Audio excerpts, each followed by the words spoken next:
नमस्कार, मी ऋतुजा कुलकर्णी. आपल्या RBN news मराठीमध्ये सहर्ष स्वागत. जत तालुका ज्येष्ठ नागरिक संघाचा वर्धापन दिन मोठ्या उत्साहात संपन्न.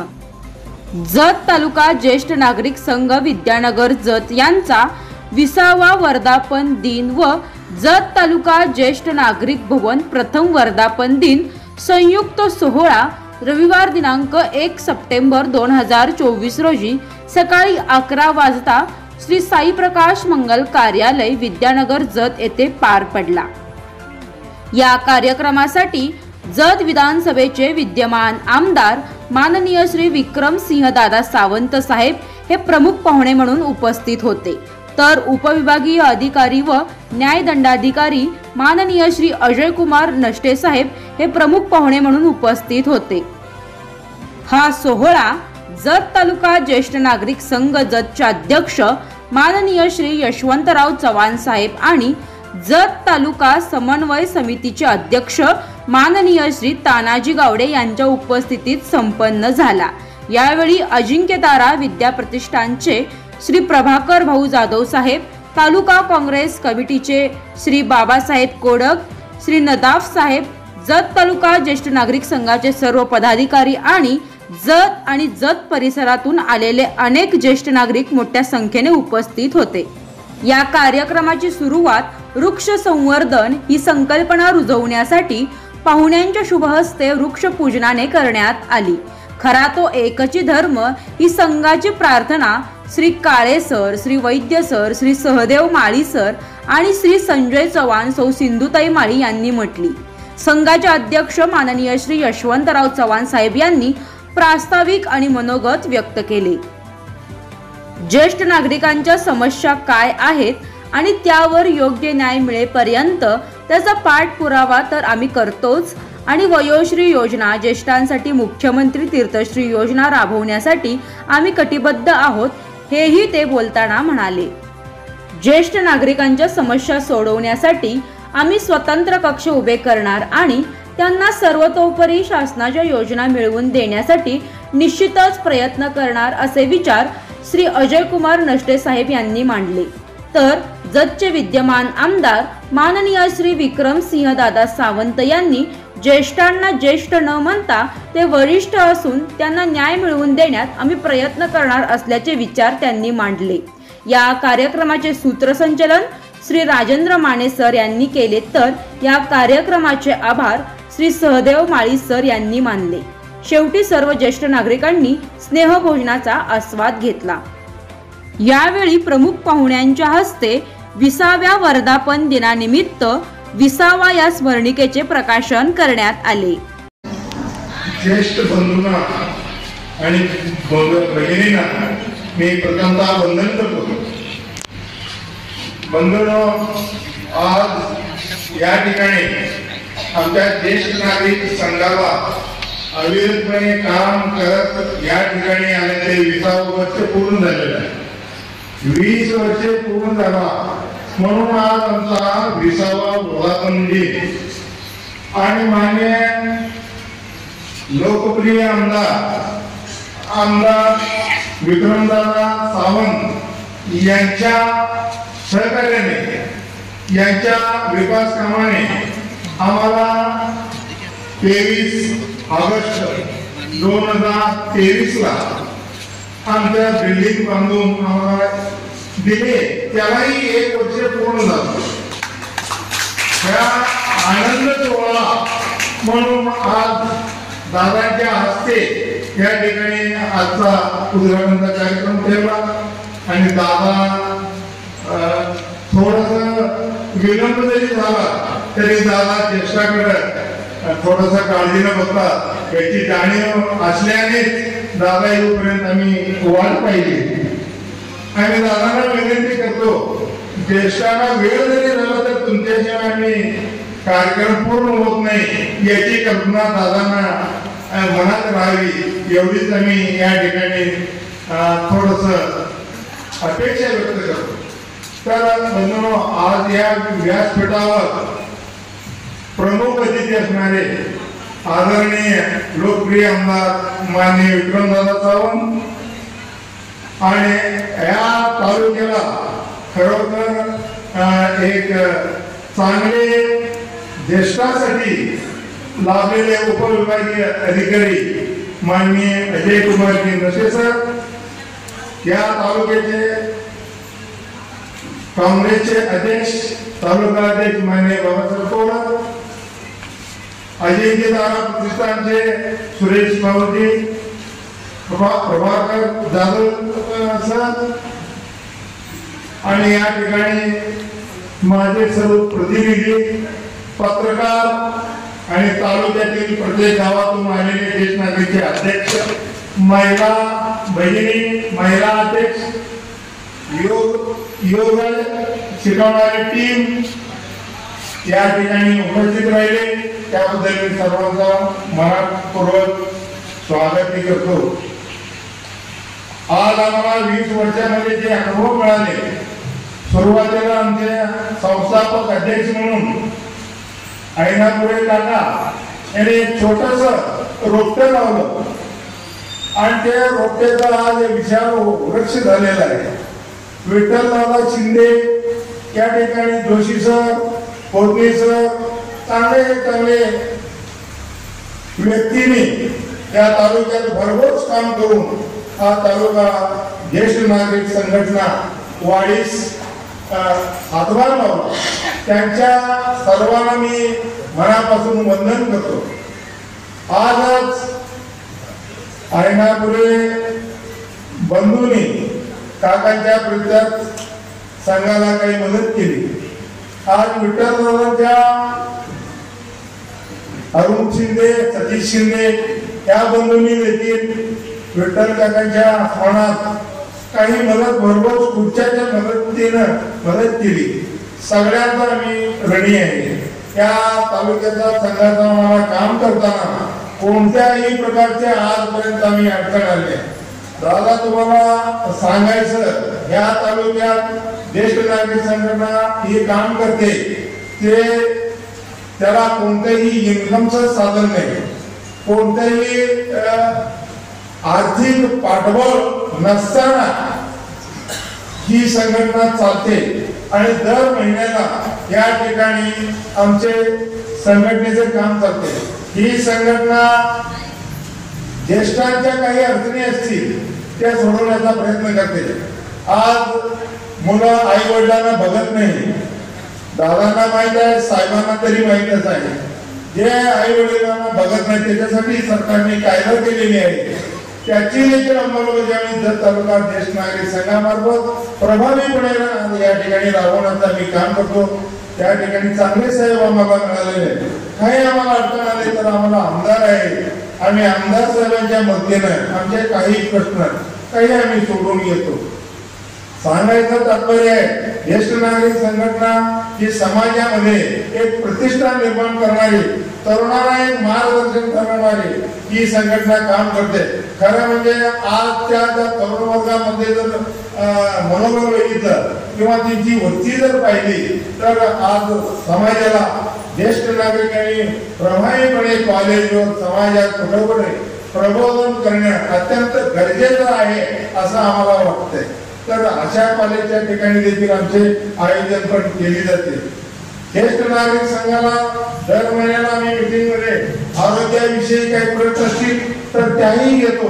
आता सध्या वयोश्री तीर्थदर्शनी यात्रा हे देखील ज्येष्ठांच्या प्रभावीपणे काम करण्याचा या ठिकाणी चालू आहे. दर महिन्याला मीटिंग मध्ये आणि ज्येष्ठ नागरिकांच्या कोणत्या त्यांच्या व्यक्तीच्या महसूल खात्यामध्ये असू दे, पोलीस स्टेशन मध्ये असू दे किंवा पंचायत समितीमध्ये असू दे किंवा आरोग्य विभागाचा असू दे, कुठलाही प्रश्न आम्ही त्यांचा दखल घेतो आणि आम्हाला जर ते सुटण्यासारखं नसतील तर आम्ही उपविभागीय अधिकारी साहेबांच्याकडे जाऊन आम्ही दाद मागतो, आमदार साहेबांच्याकडे जाऊन आम्ही दाद मागतो आणि त्या प्रश्नाचा शेवट आम्ही केल्याशिवाय सोडत नाही, त्याला न्याय मिळवून घेतल्याशिवाय सोडत नाही. हेच आमचं या तालुका ज्येष्ठ नागरिक संघटनेचं एक खरं म्हणजे हे काम मोठं महत्वाचं आहे. आजपर्यंत आम्ही कोणालाही प्रश्न न सोडवता घरी पाठवलं असं झालेलं नाही. प्रसंगी काही प्रश्न मी जे ज्येष्ठ नागरिक आता या ठिकाणी आला असेल, आमचा हिवऱ्याचा या ठिकाणी गडवे आलाय का? हात वर. त्या माणसाचा आम्हाला आई वडील त्याचे चिरंजीव काम हे बघत नव्हते आणि शेवटी उपविभागाधिकाऱ्यांच्याकडे ते दाखल केली, त्याचा निकाल करून घेतला. त्यावेळेला त्याचा चिरंजीव त्याला पैसे द्यायला तयार नव्हता. शेवटी पोलीस खातं झालं, सगळीकडे दमलो, आम्ही पण दमलो. शेवटी दादाच्याकडे आम्ही गेलो. दादा म्हटलं इथं येऊन चाललंय, आम्ही काय करावं? आता हे खाजगी प्रश्न आहे, सगळं असं झालंय दादा, त्याचे पैसे दिला, काय करायचं? त्यांनी एक फोन केल्यानंतर त्याचा इफेक्ट दुसऱ्या दिवशी असा झाला की तो मुलगा त्याचे पैसे पोस्टात भरले आणि जमा केले. म्हणजे आम्ही नुसतंच असं कायद्याचा बडगा दाखवत आणि थांबत नाही. आम्ही साम दाम दंड या स्वरूपात आम्ही काम करतो. कुठं आम्हाला दंड तर आमचे सगळे या तालुक्याचे नेते आहेत, त्यांच्यापर्यंत आम्ही पोहोचून आम्ही काम करण्यातही आम्हाला कोणत्याही गोष्टीचा जाऊन ग्राउंड लेवलला जाऊन आम्हाला काम करण्यास काही कमीपणा वाटत नाही. कारण आज आम्हाला माहिती पडायला लागले की दादा ज्येष्ठांच्या किती समस्या वाढतायत. त्याला आम्ही डीप जर तुम्हाला सांगायला होतो तर एक विरोध करत नाही. एवढ्या समस्या ज्येष्ठांच्या आहे, सगळ्या धर्मांच्या आहे, ह्या देखील आम्ही खरं म्हणजे सांगायला आम्हाला काही वाटत नाही. परंतु ह्या सोडवण्यासाठी सरकारने आम्हाला मदत करते. आज खरं म्हणजे उपविभागीय अधिकारी नसते साहेबांचा मी खास म्हणजे खास ऋणी आहे. कारण त्याने आम्हाला या जे आयुर्वेदिक कल्याण कार्यालय कायद्यामध्ये जवळजवळ 15 ते 20 लोकांचे निकाल त्यांनी ज्येष्ठांच्या फेवर मध्ये दिला. तर अशा अधिकारी ज्येष्ठांचा प्रश्न अजिबात शिल्लक राहणार नाही असं आम्हाला वाटतंय. तर आम्ही या ठिकाणी काम करत असताना साहेबांच्याकडे कसं जाऊ, काय करू, आम्हाला काय त्याचं कमी मला वाटतं. साहेब जरी रागाला आले तरी देखील आम्ही साहेबांच्याकडे जायचं होतं. आमदार साहेब रागाला जरी आले तरी आम्ही त्यांच्याकडे जाण्याचा टाळत नाही. कारण ते आज अधिकारी आहेत, आज त्यांची आम्हाला गरज आहे. आम्ही त्यांच्याशिवाय कुठं जाऊ शकत नाही. त्यामुळं ह्या गोष्टी करत असताना काही समस्या निर्माण झाल्या ते आम्हाला बघत असतात, त्याची आम्हाला खात्री आहे. आम्ही ही अपेक्षा करतो. आज मी या ठिकाणी आम्हाला सांगायला अभिमान वाटतो, तालुक्या लेवल आम्ही काम करतो. जिल्हा अध्यक्ष म्हणून मी मागे देखील प्रादेशिक विभागाचा अध्यक्ष म्हणून होतो. कालच निवडणूक निकाल जाहीर झाला आणि प्रादेशिक विभागाचा अध्यक्ष म्हणून माझी पुन्हा दुसऱ्यांदा जिल्ह्यामध्ये निवड झाली आणि मला महाराष्ट्र राज्य नियामक मंडळाचा सदस्य मला मिळालं. म्हणजे मी राज्यात देखील हा प्रश्न ज्येष्ठांचे उठवू शकतो. जिल्ह्यातच नव्हे, प्रादेशिक विभागातच नव्हे, तर मी राज्यात मुंबईला 3 महिन्यातून एकदा मिटिंग होते, त्यामध्ये देखील आम्ही ज्येष्ठांच्या समस्या उद्भवू शकतो. ज्या सरकारच्या दरबारात आमचे प्रलंबित मागण्या पडल्या. दादा 60 वर्षासाठी केंद्रानं ज्येष्ठ नागरिकांना 60 वर्षे मान्यता दिलेली आहे, परंतु राज्य सरकारनं ते 65 वर्षाला ज्येष्ठ नागरिक असे समजतात. आम्ही कितीतरी वेळा आंदोलनं केली, कितीतरी वेळा या आज विनंत्या केल्या, मुख्यमंत्र्यांना पत्र लिहिले, महाराष्ट्रातले पत्र गेले की ज्येष्ठ नागरिक हे 65 वर्षाच्या ऐवजी केंद्र सरकारप्रमाणे 60 वर्षे धरून 60 वर्षात ज्येष्ठ नागरिकाला सर्व फायदा मिळावा असं एक आमची मनोमनी इच्छा आम्ही या ठिकाणी बरेच दादांच्या पण कानावर लागलो. आणि ते एक आमची समस्या दादा ज्या वेळेला हे कमिटी नेमले जातात, जे संजय गांधी निराधार योजना कमिटीमध्ये खरं म्हणजे ज्येष्ठ नागरिकचा एक प्रतिनिधी घ्यावी अशी एक खरे म्हणजे शासनाचं एक धोरण असताना त्या ठिकाणी थोडस ज्येष्ठ नागरिकाचा प्रतिनिधीचा विचार केला जात नाही. आणि असं एक दादांना आम्ही विनंती करतो, इथून पुढील काळात का होईना एक संजय गांधी निराधार योजनेच्या कमिटीच्या वेळेला ज्येष्ठ नागरिकचा प्रतिनिधी एक या ठिकाणी घ्यावा अशी मी कळकळीची त्यांना विनंती करतो. त्याशिवाय दादा ज्येष्ठ नागरिकांचा काय त्यांच्या घरात प्रश्न आहे, त्यांचं व्यक्ती काय आहे, त्यांच्या व्यक्तिशा काय आहेत, आरोग्याचे काय आहेत, आर्थिक काय आहेत, सामाजिक काय आहेत, सुरक्षेचं काय. आज एकाएकी राहणारे ज्येष्ठ नागरिक घरात राहतात, त्यांचा प्रश्न आहे कारण आज कोथीकरांसारखे, आज बरेच बिजलेकरांसारखे, आज बरेच त्यांचे मुलं परदेशी शिकायला असतात, परंतु या ठिकाणी त्यांचं घर तसं जर बघायला गेलं तर असुरक्षित आहे. तर हे असुरक्षिततेची भावना समाजातून कमी व्हावी आणि त्यांना पोलीस प्रोटेक्शन जेव्हा तरी येऊन चौकशी करावी ही एक आमची भावना असते. आणि ह्या सगळ्या बारीक सारीक गोष्टी तर ज्येष्ठ नागरिकांच्या समस्या ह्या ज्येष्ठ नागरिकांच्या काम करणाऱ्या प्रतिनिधीला समजत असते. आणि या ज्या वेळेला संजय गांधीच्या पेन्शनच्या योजना येते, ज्या ज्येष्ठाला खरं म्हणजे जो लाभार्थी पाहिजे त्याला मिळत नाही आणि जो लाभार्थी पात्र नाही किंवा तो कसं तरी कुठल्या तरी मार्गाने तो प्रवेश करून तो लाभ घेऊ शकतो. तर ह्या गोष्टी ज्येष्ठ नागरिकच्या प्रतिनिधीला माहित होत आहे की हे हा माणूस खरोखर गरजू आहे, हा माणूस खरोखर त्याचा मुलगा आहे, पण तो दारू पिऊन आई वडिलांना बघत नाही, परंतु त्या माणसाला पेन्शनची गरज आहे. संजय गांधी निराधार पेन्शनची गरज आहे हे ज्येष्ठ नागरिकच्या संघटनेच्या प्रतिनिधीला समजते. तसं जर त्या कमिटीमध्ये दुसरेच असले तर ह्या दुखणे समजत नाही. ही जेवढी आमची विनंती होती. आणि तालुक्यात आम्ही काम करत असताना दादा आम्ही प्रत्येक गोष्ट समाजाच्या विपरीत किंवा समाजामध्ये कुठल्या तरी बाधक अशी कुठलीही घटना जत तालुका ज्येष्ठ नागरिक संघाकडून गेली 20 वर्षात कधी घडलेली नाही. आज आम्ही शिवानुभव मंडपमध्ये बरीच वर्षे काढले, शिवगंगा मठामध्ये बरेच वर्ष काढले, कुठं खाली बसून आम्ही दिवस काढले, कुठं खुर्शीवर बसून आम्ही दिवस काढले, पण संघटना हे तसंच जिवंत ठेवण्यात आम्ही यशस्वी झालो. आणि त्याला तुम्ही खत पाणी घालून आम्हाला एक ज्येष्ठ नागरिक भवन बांधून दिला. एवढं चांगलं सुंदर भवन म्हणजे ज्येष्ठ रोड अप्पा या त्या ठिकाणी नाव काढतात दादा, कारण दादाच्यामुळं आम्ही या भवनमध्ये या सावलीमध्ये येऊन बसलो. आणि त्याच्यासाठी नेहमीच अग्रणी ज्येष्ठ नागरिक संघटना प्रत्येक ज्येष्ठ नागरिक आहे. दादा आम्हाला आणखी तुम्हाला खरं म्हणजे या सभेला थोडस आम्हाला मागण्याची वेळ होती, परंतु आम्हीच थोडस मागे घेतलो, कारण दादांना किती मागायचं.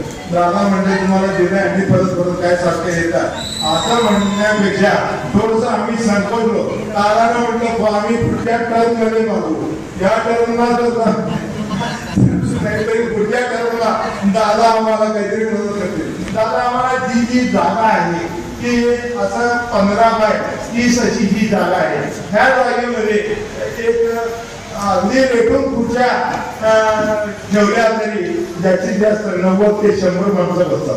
तर त्याच्यापेक्षा ते जास्त बसत नाही.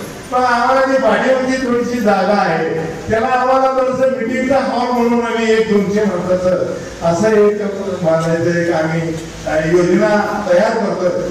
आम्हाला पुढच्या टर्म मध्ये का होईना त्या आम्हाला पूर्तता करून आपल्याकडून मिळावी अशी मी आपल्याला अपेक्षा व्यक्त करतो. आज म्हणजे या ठिकाणी आपल्याला आमदार साहेबांचं आणि उपअधिकारी नक्षक साहेबांचं ऐकायचं आहे विचार. मी या ठिकाणी थांबतो. आणि विशेष म्हणजे मी नक्षक साहेबांच्या या ठिकाणी विशेष जत तालुका ज्येष्ठ नागरिक संघातर्फे विशेष मी अभिनंदन करतो. मी ज्या वेळेला त्यांना आमंत्रण द्यायला गेलो आमदार साहेबांच्या बरोबर, तर ते म्हणजे कधी काय, मी म्हणलं सर रविवारी आहे, शनिवार रविवारी मला गावात जायचं होतं. साहेब म्हणलं बघा म्हटलं नाव घालतो कसं करायचं. साहेबांनी शनिवार रविवारचा आपला दौरा तो रद्द केला आणि ज्येष्ठ नागरिकसाठी सगळे आले. या ठिकाणी खरं म्हणजे विशेष आणि थांबवतो. जय हिंद, जय भारत. त्या ज्येष्ठ नागरिक संघाचा हा 20वा वर्धापन दिन आणि अशा या बोर्ड कार्यक्रमाच्या निमित्ताने व्यासपीठावर उपस्थित असलेले ज्यांनी ज्येष्ठ नागरिक संघाचं पालकत्व स्वीकारलं, ज्यांनी जत तालुक्याचं पालकत्व स्वीकारलं असे आमचे जत तालुक्याचे लाडके आमदार माननीय विक्रमदादा, ज्यांनी ज्येष्ठांचं पालकत्व स्वीकारून त्यांना न्याय देण्याचा प्रयत्न केला असे उपविभागीय अधिकारी माननीय नसले साहेब, ज्यांनी ज्येष्ठ नागरिक संघाचं मनापासून काम करून तालुक्यात नव्हे तर जिल्ह्याचं नेतृत्व करण्याची संधी ज्यांना आता संघाने दिली ते आमचे जवान साहेब, नवनियुक्त जत तालुक्याचे ज्येष्ठ नागरिक संघाचे अध्यक्ष गावडे साहेब, दादांना कायमच आपली पाठीराखा म्हणून साथ देणारे जत तालुक्याचे काँग्रेसचे अध्यक्ष आमचे मार्गदर्शक माननीय कोडकतात्या, व्यासपीठावर उपस्थित असलेले नदाब साहेब, ज्येष्ठ नागरिक संघाच्या सर्व सदस्य शिंदे मॅडम, त्याचबरोबर माळी मॅडम, चंदा मॅडम, आपण उपस्थित असलेले सर्व माझे ज्येष्ठ गुरुवर्य आणि आपण उपस्थित असलेल्या ज्यांना शासनाने लाडकी बहीणपासून वंचित ठेवले अशा सर्व बहिणी, मी एवढ्यासाठी म्हणतो नसले साहेब की शासनाने 65 वर्षापर्यंत 1500 रुपये द्यायचे ठरवलेले आहे.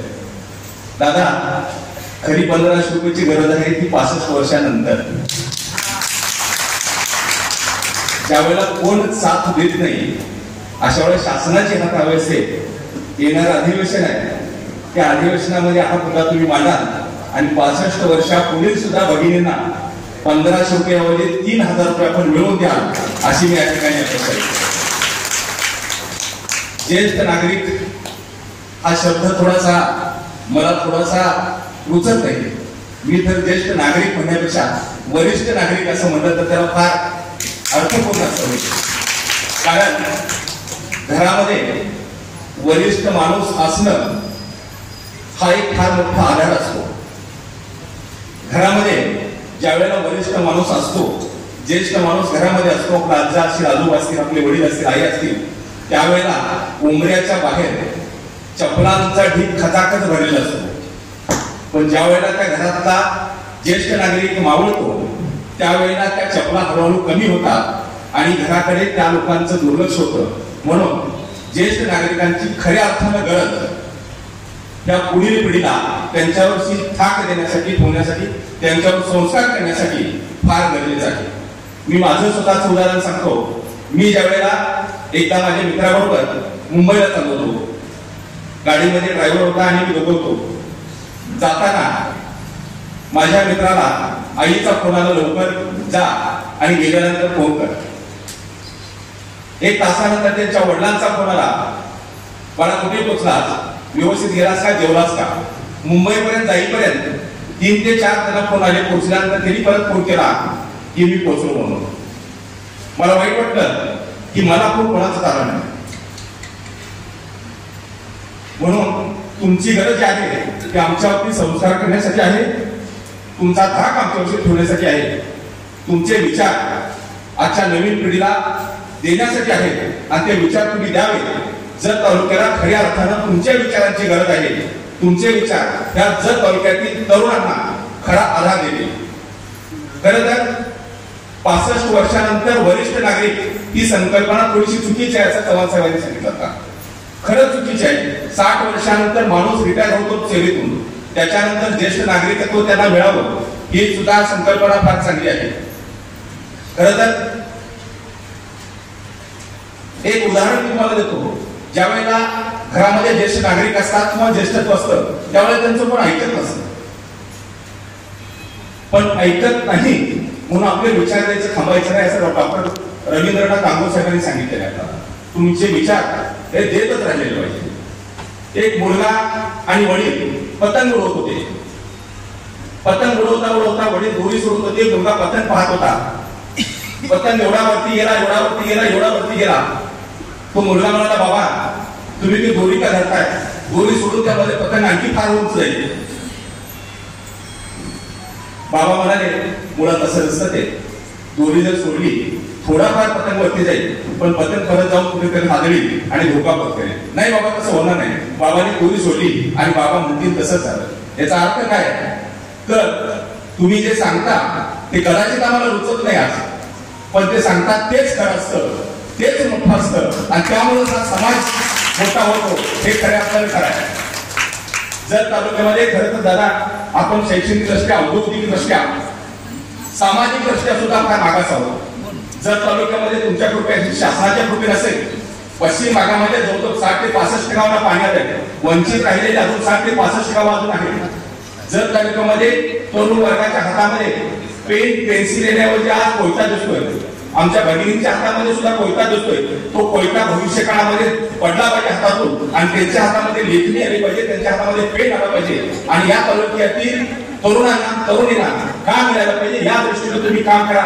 मी आज खरं तर भारतीय जनता पक्षामध्ये काम करतो, पण काँग्रेस पक्षाचे तुम्ही आमदार आहात, तालुक्याचे आमदार आहात, पण तुम्ही या ज्येष्ठांसाठी केलेलं काम जे आहे ती त्यांच्यासाठी जे संकुल उभा करून दिलं होतं हे संकुल खरं तर कौतुक करण्यासारखे आहे. आणि मोठ्या मनानं मी दादा तुमच्या त्या कामाचं कौतुक करतो. माझ्या शुभेच्छा संदेशामध्ये मी त्याचा तुमच्या नावासही उल्लेख केलेला आहे. चांगल्या कामाचं कौतुक करावं, चांगल्या कामाचं कौतुक करावं हे तुम्ही आम्हाला शिकवलं. चांगल्या कामाचं कौतुक करावं तुम्ही ज्येष्ठांनी आम्हाला कळवलं, समजवलं. चांगल्या कामाचं कौतुक करावं हे आमच्या आई वडिलांनी, आमच्या आजोबांनी कळलं आणि तोच संस्कार, तोच धाक आम्ही ठेवून दादा पुढच्या वर्षात सुद्धा काम करू. तुम्ही अशा छोट्याशा पण मोठ्या कार्यक्रमाला मला बोलवलं. तुमच्यासारख्यांचे विचार ऐकायला मला भविष्यामध्ये सुद्धा येतील. खरं तर दुसरा एक विचार आपल्यासमोर मला मांडायचा आहे. जत तालुक्यामध्ये महाराष्ट्रामध्ये सर्वात जास्त तरुणांची संख्या कुठे असेल तर तो जत तालुक्यामध्ये आहे. आदरणीय पंतप्रधान मोदी साहेबांनी सांगितले की 2029 साली हा देश सर्वात तरुण असेल, म्हणजे 45 वर्षाखालील तरुण ह्या भारतामध्ये जास्त असेल. पण मला सांगायला आज अभिमान वाटतो की सर्वात जगामध्ये भारतामध्ये सर्वात तरुण तालुका कुठला असेल तर दादा जत तालुका आहे. हा जत तालुक्यातील तरुणांना तुम्ही भविष्यामध्ये काम द्यावं, त्यांना या तालुक्यामध्ये वेगवेगळ्या युनिव्हर्सिटी असतील, शिक्षण संस्था असतील त्या आणाव्यात आणि या तरुणांना काम द्यावं. हा तालुका कायम तुमच्या पाठीशी राहील याबद्दल कुठल्या प्रकारची मी शंका बाळगत नाही. तुम्ही या ठिकाणी आज आम्हाला बोलवलं, चांगल्या कार्यक्रमाला मला येण्याची संधी मिळाली, त्याबद्दल सर्वांना मी धन्यवाद देतो. सरतेशेवटी आता मी ज्या वेळेला इथे एंट्री केली त्यावेळेस गाणं ऐकत होतो की जगाला प्रेम अर्पावे. त्याप्रमाणे डॉक्टर APJ अब्दुल कलामचं एक वाक्य आहे, there is only one religion in this world, religion of humanity. धर्म हा कोणता असेल तो माणुसकी हा धर्म आहे आणि जगामध्ये सर्वात मोठा देव कुठला असेल तर तुमच्या आमच्या हृदयामध्ये असलेला परमेश्वर हाच खरा देव आहे. त्या परमेश्वराला प्रार्थना करतो, त्याला नमस्कार करतो, थांबतो. जय हिंद, जय महाराष्ट्र. जत तालुका ज्येष्ठ नागरिक संघाच्या 20व्या वर्धापनानिमित्त कार्यक्रमासाठी उपस्थित प्रमुख पाहुणे जत तालुक्याचे लोकप्रिय आमदार माननीय आमदार विक्रमसिंह सावंत, त्याचबरोबर व्यासपीठावर उपस्थित असलेले आपल्या सर्वांचे चव्हाण साहेब, कोडक साहेब, प्रभाकर जाधव साहेब आणि इतर सर्व मान्यवर आणि त्याचबरोबर आपण सर्व उपस्थित असलेले ज्येष्ठ नागरिक. खरं तर आज कार्यक्रमाला येण्यापूर्वी असा विचार करत होतो की आपण प्रमुख वक्ते असणार तिथे आणि बोलायला लागेल. बोलताना मी विचार केला की माझ्या वयापेक्षा दुप्पटीपेक्षाही जास्त लोक तिथं असणार, त्यांच्या एवढा अनुभवाची शिदोरी असणार आणि त्यांना जाऊन आपण काय मार्गदर्शन करणार आहे. खरं तर ज्येष्ठ नागरिक, आपण बऱ्याच वेळा असं म्हणतो की ज्येष्ठ नागरिक हे बेस्ट आहेत, पण असं नाही, तर ज्येष्ठ नागरिक हे श्रेष्ठ आहेत आणि त्यांच्या ह्या अनुभवाची आपल्या सर्वांना फार मोठी गरज आहे. माझा या ज्येष्ठ नागरिक संघाशी पहिला संबंध आला ज्यावेळेस मी उपविभागीय अधिकारी म्हणून जॉईन झालो आणि आमच्याकडे 2007चा एक ज्येष्ठ नागरिकांचा संगोपन कायदा आहे. त्या संगोपन कायद्यामध्ये एक तरतूद आहे की जर घरामध्ये कुठल्याही मुला आई वडिलांचा जर सांभाळ करत नसतील तर ते सांभाळ करण्यासाठी जर करत नसतील तर त्यांचा जो काही न्याय द्यायचा आहे त्याचं काम आमच्याकडे उपविभागीय अधिकारी म्हणून आहे. पण या कामातून काम करण्यापूर्वी या घरातील जे भांडणं आहेत हे कुठेतरी येऊन सार्वजनिक ठिकाणी चव्हाट्यावर येण्यापेक्षा त्यांच्यातीलच कुणीतरी एखादा समन्वयक असावा ज्याने त्या घरातल्या भांडणामध्ये समेट करावी, असा एक तरतूद आहे. आणि मग ही मी येण्यापूर्वी काही तरतुदीचा तिथं काही अंमल झाला नव्हता. मला असं वाटतं की आपण या तरतुदीचा वापर केला पाहिजे. आणि मग असं कोण आहे विचारल्यानंतर मला आमच्या स्टाफने सांगितलं की आपल्याकडे ज्येष्ठ नागरिक संघ आहे आणि त्याचे अध्यक्ष चव्हाण साहेब आहेत जे आपल्याला याच्यात मदत करू शकतील. दुसऱ्याच दिवशी त्यांना बोलवून घेतलं की आपल्याला असं करायचं आहे. तरी कुठलेही आडेवेडे न येता मला म्हटले साहेब मी या कामासाठी तयार आहे. खरं तर आणि याचा एक फायदा काय झाला की एखादा जर ज्येष्ठ नागरिक आला त्याला माझ्या पुढे सांगताना भीती वाटायची की आपण काय बोलावं काय नाही. आपल्याच मुलाविषयी एखाद्याला वाईट सांगणं सांभाळत नाही सांगणं ही काही चांगली बाब नाही आहे. ही एक म्हणजे आपल्याला वाईट वाटणारी बाब आहे. आणि ही बाब सांगण्यापूर्वी जर अशा एखाद्या माणसाकडून आपल्या जवळच्या माणसाकडून जर ती सुटत असेल तर ती चांगलं आहे. आणि अशा माध्यमातून आम्ही हे काम चांगलं केलं. 10 ते 15 प्रकरणामध्ये सगळ्यांनी फार मदत केली. ते त्यांचे बकेटे सुटले. काही प्रकरणामध्ये मुलांनी ऐकलं नाही ते आमच्यापर्यंत आले. आम्ही त्यांनाही तिथेही न्याय द्यायचा प्रयत्न केला. पण सांगण्याचा उद्देश आहे की ज्येष्ठ नागरिक संघाने जे काही काम केलंय अजूनही तुमचं काम चालू आहे. मी आता पुस्तक बघितलं त्याच्यामध्ये दिलंय की आपण मोठ्या प्रमाणावर सहली करतोय स्नेहभोजनाचा हे करतोय. खूप चांगलं काम आहे. एवढंच सांगतो मी की ह्या सभागृहांच्या जे काही उजव्या बाजूला लोक बसलेले आहेत हे रिटायर होतात. पण डाव्या बाजूच्या लोकांना अजूनपर्यंत रिटायर व्हायची संधी मिळत नाही. घरी गेल्यानंतर आज तेवढंच काम करावं लागतं जेवढं आपण पूर्वीपासून काम करतो.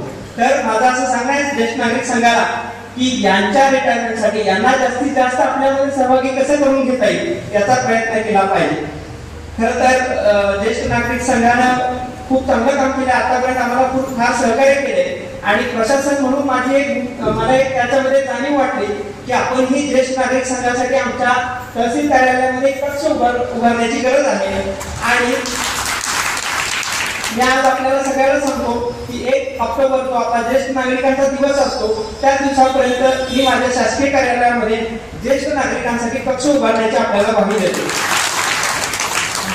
आपण सर्वांनी खूप चांगल्या या कार्यक्रमासाठी मला बोलवत आहात.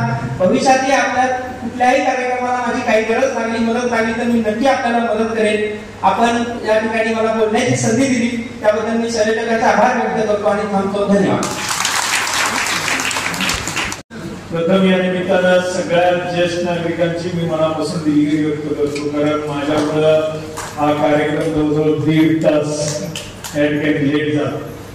कारण आज श्रावण असल्यामुळे श्रावणाचा हा शेवटचा दिवस असल्यामुळे बराच सकाळी मला वाटतं मी 6:15 जर तालुका ज्येष्ठ नागरिक संघटना यांच्या 20व्या वर्धापन दिनाच्या निमित्तानं या विचारांच्या उपस्थित असणार ज्यांनी आत्ताच आपलं मनोगत व्यक्त केलं ते आपले प्रांताधिकारी सन्माननीय नसते सर.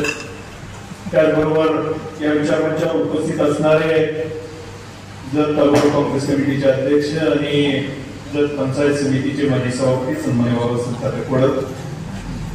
त्याचबरोबर जत तालुक्यात खऱ्या अर्थानं ज्यांनी सामाजिक कार्यात आघाडी घेतली ते प्रभाकर भाऊ जाधव. त्याचबरोबर आपल्या सांगली जिल्हा ज्येष्ठ नागरिक संघटनेच्या जिल्हाध्यक्षपदी यांची निवड आणि आपल्या तालुका ज्येष्ठ नागरिकाचे माजी अध्यक्ष सन्माननीय चव्हाण साहेब. त्याचबरोबर नवनिर्वाचित तालुका अध्यक्ष सन्माननीय गावडे साहेब आणि या विचारांच्यावर उपस्थित असणारे शिंदे आमच्या माळीताई. त्याचबरोबर बाबाराच्या या ठिकाणी उपस्थित असणारे आमचे सर्वच ज्येष्ठ नागरिक.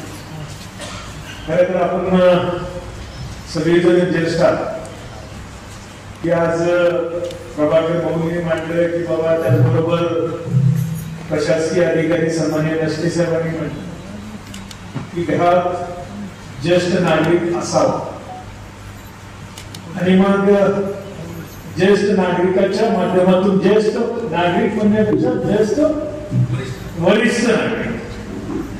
कारण ज्या वरिष्ठ नागरिकाच्या माध्यमातून आपल्याला घराला घरपण येते. स्त्रीच्या बाबतीत तर स्त्रीशिवाय घरपण नाहीच आहे. पण त्याचबरोबर ज्येष्ठ वरिष्ठ नागरिक सुद्धा हा महत्वाचा असतो. तर तो का महत्वाचा असतो ते प्रभाकर भाऊंनी एक उदाहरण देऊन सांगितलं की पतंग ज्यावेळेस उडवताना मुलगा म्हणतो की बाबा तो दोर सोडा, ज्येष्ठ नागरिकांच्या माध्यमातून वडीलधाऱ्या मंडळींना माहिती की कुठं धीर द्यायची आणि कुठं त्याला ताण द्यायचा हे चांगलं कुणाला माहिती असेल तरी आपल्याला वडीलधारी मंडळींना माहिती असेल. कारण आता सुद्धा येताना ज्या वेळेस आमचे गुरुवर्य डिसले सरांचा मला पहिल्यांदा फोन आला, कुठं आहे अंदाज सर म्हणजे 10 मिनिटात, आणि त्याच्याबरोबर लगेच बबनचा फोन केला, आता म्हणलं जायलाच पाहिजे म्हणलं ड्रायव्हरला म्हणलं गाडी पळव आणि आपल्याला पोहोचायचं. ते अशा पद्धतीचं या ज्येष्ठ नागरिकांच्या माध्यमातून एक आपल्याला आपुलकीचं नातं, त्याचबरोबर एक मार्गदर्शन पण नातं हे टिकवण्याचं कोण काम करत असेल तर ज्येष्ठ नागरिक. आज आपल्या तालुक्याची परिस्थिती आपल्या सगळ्यांना माहिती की आज जे प्रशासनातून किंवा जे नोकरीतून रिटायर झालेली बरीचशी मंडळी आहेत, आमचे काळे सर आहेत, त्याचबरोबर इतर सगळेच आहेत आणि आमचे शेतकरी बंधू आहेत. आमचा हसन चाचा तिथं बसले, तुम्हाला वाटलं हसन चाचांचा कसा काय फोन आला म्हटलं, कारण पहिल्यांदा आमच्या हसन चाचांचं असतं की लेट झाला तर दादा पहिल्यांदा परफेक्ट टायमिंग आम्हाला सांगितलं, त्या पद्धतीने आम्ही अगोदर 10-15 मिनिटं पोहोचलो असतो. मी मनापासून तुमच्या सगळ्यांची दिलगिरी व्यक्त करतो, पण दिलगिरी व्यक्त करत असताना आपल्या सगळ्यांना माहिती आहे की या तालुक्यातला जो दुष्काळीची परिस्थिती आपण सगळ्यांनी याच्या आधी तोंड दिलेलं, 2019च्या आधीची परिस्थिती आणि 2019 नंतरची परिस्थिती आज कुठेतरी थोडीफार बदलताना आपल्याला सगळ्यांना दिसेल. आणि खऱ्या अर्थानं या दुष्काळी तालुक्यातील या मोठ्या भूभाग असलेल्या तालुक्याला आपल्याला कुठली गरज आहे तर ती पाण्याची गरज आहे. म्हणून मी जिथनं काही आता राजकीय बऱ्याचशा भाऊनी दिलं, पण भाऊ मी मनापासून तुमचे धन्यवाद देतो की चांगल्या कामाला तुम्ही चांगलं म्हणलं हेच मेन महत्वाचं. मी कायम सांगत होतो ज्या गोष्टी ज्याच्याकडून चांगल्या झाल्या त्या चांगलं म्हणण्याचं काम सुद्धा आपल्या तालुक्याच्या लोकांचं कडनं झालं पाहिजे. खरं तर तालुक्यातल्या आपल्या एवढ्या मोठ्या समस्या आहेत की पाणी आहे, बऱ्याचशा कृषी आहे, उद्योग आहे, आज शिकलेल्या मुलांना आपल्याला नोकऱ्या नाही देत आहेत, अशी परिस्थिती या तालुक्याची.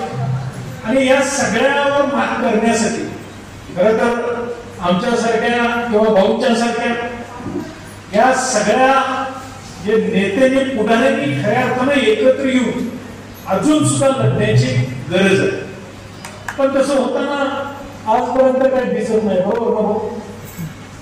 कारण कसं आहे, एक मानसिकता ठेवली पाहिजे की एक कोणतं चुकत असला तर चुकतोय आणि त्याचं जर चांगलं काम असेल तर चांगलं काम झालं, उलट ते चांगलं काम चांगलं आणखी कसं होईल ह्या बाबतीत अजून सल्ले द्या. पण एखाद्याकडे चुकलेलं असेल तर त्यात सुद्धा मार्गदर्शन करण्याची गरज आपल्या या तालुक्यात. आणि अशा या परिस्थितीत आपल्याला सगळ्यात महत्वाचं नसते साहेबांनी सांगितले की ज्येष्ठ नागरिक संगोपन कायदा, त्या कायद्याच्या माध्यमातून खरं तर आपल्या सगळ्यांना माहिती आहे की ज्या काही गोष्टी झाल्या युवराचं उदाहरण काकांनी दिलं. पण एक आहे की प्रशासकीय अधिकारी सुद्धा कुणालाही वाटत नाही की आपल्या घरातला एखादा इश्यू आपल्या चव्हाट्यावर यावा.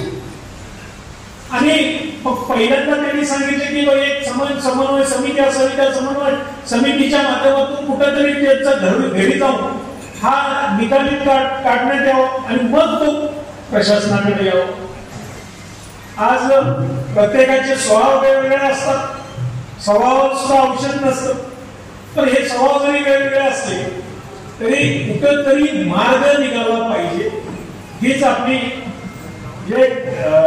भावना राहिली. आणि मग त्या पद्धतीनं आमच्या वडीलधारी माता आहेत सगळे, त्यांना या ठिकाणी ज्या लाडकी बहीणमधनं वगळण्यात आलं, पण वगळण्यात खरं तर गरज ज्येष्ठ नागरिकांना. आणि यांच्यासाठी खरी तरतूद करणं गरजेचं. आज आमचे गावडे काका एवढ्या मोठ्या प्रमाणात पहिल्यांदा आम्ही बघतोय तसं माळव विकून आज सुद्धा ते कष्ट करतात. आम्ही लहानपणापासून बघत असल्याची बरीचशी मंडळी समोर बसली आहे की ज्यांनी आपल्या कुटुंबाला टिकवण्यासाठी कष्टातून आज कुटुंब उभं केलेलं आहे. म्हणजे एकीकडे आपलं कुटुंबाची जबाबदारी पडल्यानंतर आज ते सांभाळून परत आज ज्येष्ठ नागरिकाचे आज तालुका अध्यक्ष झाले. अशा पद्धतीनं जे काही तुमच्या आपल्या स्वतःच्या हक्कासाठी स्वतःच्या लढ्यासाठी कुठेतरी आपण लढाई या निमित्तानं चालू ठेवली पाहिजे अशी अपेक्षा सगळ्यांची. मी या निमित्तानं आपल्याला सगळ्यांना ज्येष्ठ नागरिकांना जास्त काय मार्गदर्शन करणार नाही. खरं तर तुमचं मार्गदर्शन आम्हाला हवं असं. आज एक तर एकीकडे बघतोय की आपल्या तालुक्यातली युवक पिढी आज व्यसनाधीन होत चालली. मी वारंवार प्रशासनाच्या माध्यमातून तेच म्हणत असतो की बाबा याच्यावर कुठेतरी अंकुश असला पाहिजे आणि ते खऱ्या अर्थानं पोलीस डिपार्टमेंटकडून होणं गरजेचं आहे. आज त्यांना सुद्धा त्या पद्धतीनं आज आपल्याला जिथं जिथं काही थांबवता येईल त्या पद्धतीनं आज थांबवण्याचा प्रयत्न. आज जत तालुक्यात जसं आज तुमचा ज्येष्ठ नागरिक संघ झाला त्याची इमारत झाली. मी तर म्हणतो की मी तशी व्यवस्था देखील केली होती.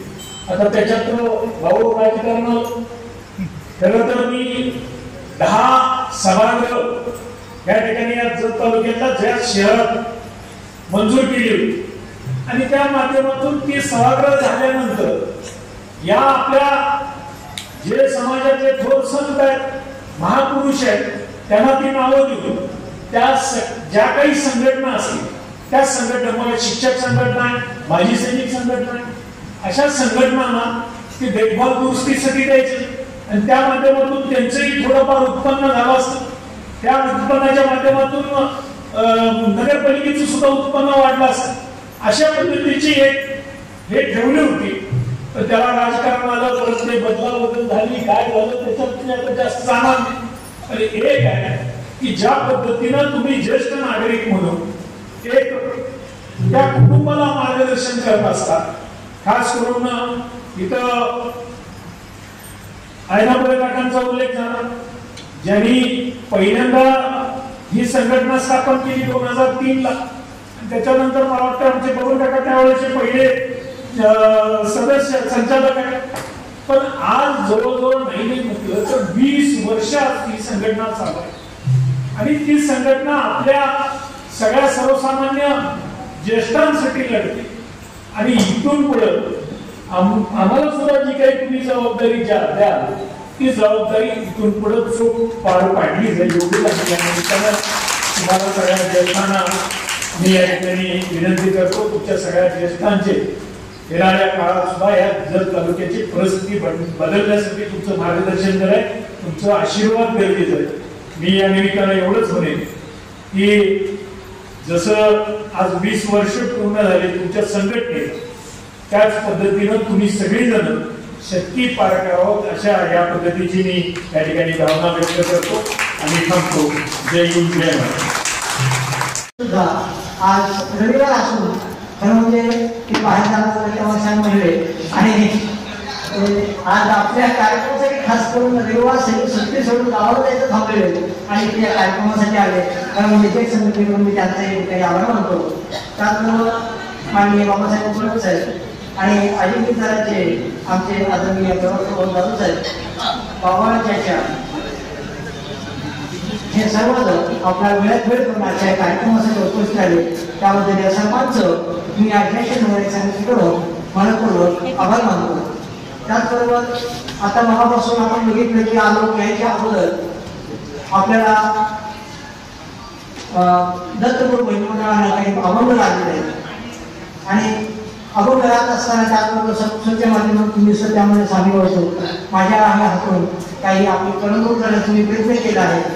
त्याचबरोबर या प्रार्थना विभागाचे सुनील चव्हाण काळेसर त्याचबरोबर आनंद वैद्य सिद्धूताई माळी या सर्वांचं पण मी आभार मानतो आणि सर्व ज्येष्ठ बंधू भगिनी त्याच्याबरोबर आता हे मीडियाचं काम सुरू आहे की जेणेकरून आपली आजचा हा कार्यक्रम लोकांसमोर मांडण्याचं कार्य करणारे किंवा मीडिया म्हणतो आपण राज कुलकर्णी सर आणि त्या रुबेल कुलकर्णी यांचंही खरंच आभार मानणं अगदी प्रमुख आहे.